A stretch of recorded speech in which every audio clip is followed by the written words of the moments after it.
Bonjour à tous, donc bienvenue dans cette vidéo numéro 2 des cours progressifs avec partition. Donc on est toujours dans la méthode lire, écouter et jouer numéro 1 pour trompette.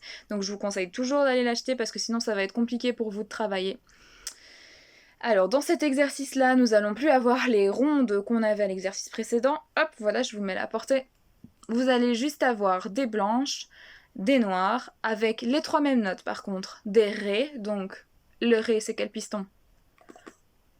Le 1 et le 3, avec la coulisse que vous tirez d'un centimètre. Le do, c'est quel piston? Il n'y en a pas, c'est à vide, donc c'est rien du tout. Et pour le fa, c'est le premier doigt. Ok? Donc c'est les trois mêmes notes qu'on a vues à l'exercice précédent, on va juste changer les rythmes.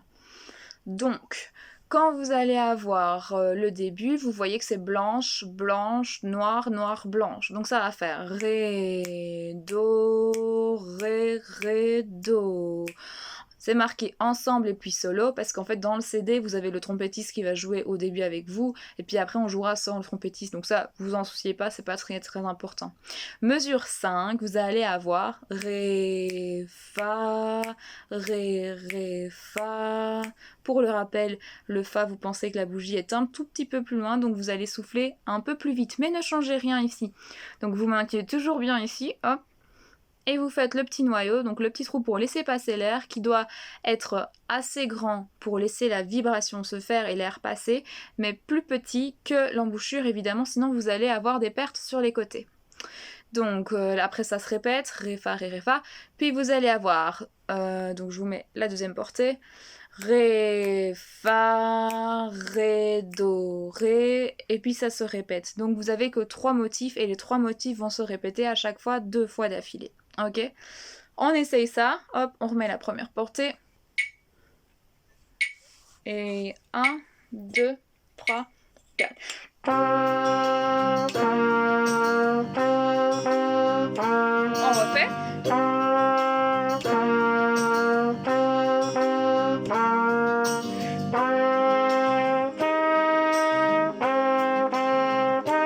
Encore une fois.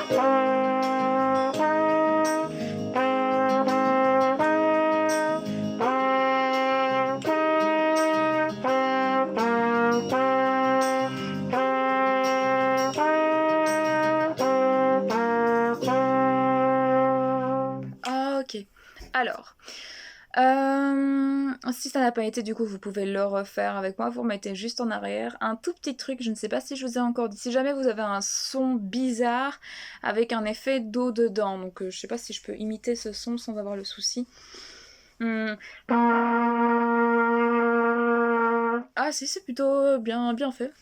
Donc si vous avez ce genre de son en faisant une note droite, ça veut dire que vous avez de l'eau, donc de la salive et de la condensation d'eau qui se sont... Enfin, qui se sont accumulées du coup dans votre trompette. Pour faire ça, il y a différents systèmes. En général, c'est un petit truc que vous devez appuyer sur la grosse coulisse et sur la troisième coulisse. Moi, c'est juste une petite tute. Donc vous appuyez, que ce soit la petite tute ou l'autre système, vous appuyez dessus et puis vous soufflez. Pas besoin de faire une note, juste vous faites... Donc vous appuyez comme ça, pour laisser tomber l'eau. Vous allez voir que des fois il y en a beaucoup, surtout quand on débute, parce qu'on met beaucoup trop d'air et donc ça condense beaucoup. Donc ça c'est pour la grosse coulisse, mettez un torchon en dessous sinon c'est un peu dégueulasse. Et alors pour la plus petite, vous allez devoir appuyer là et en même temps sur le troisième piston et puis souffler. Si vous n'appuyez pas sur le troisième piston, vous n'allez pas avoir toute l'eau qui va s'évacuer. Voilà, donc ça c'était une petite parenthèse si jamais vous avez ce problème-là. Du coup on l'a déjà fait ensemble, donc normalement pas besoin de refaire cet exercice-là. Si vous avez des questions sur le numéro 2, n'hésitez pas à les poser en commentaire. Si vous avez des vidéos et que vous voulez que je fasse un petit retour, vous les envoyez sur cette adresse email. Et du coup, si vous avez réussi, on se voit à la vidéo suivante. Si vous avez encore des problèmes sur cet exercice, eh bien refaites-le. Allez, bon courage, à bientôt!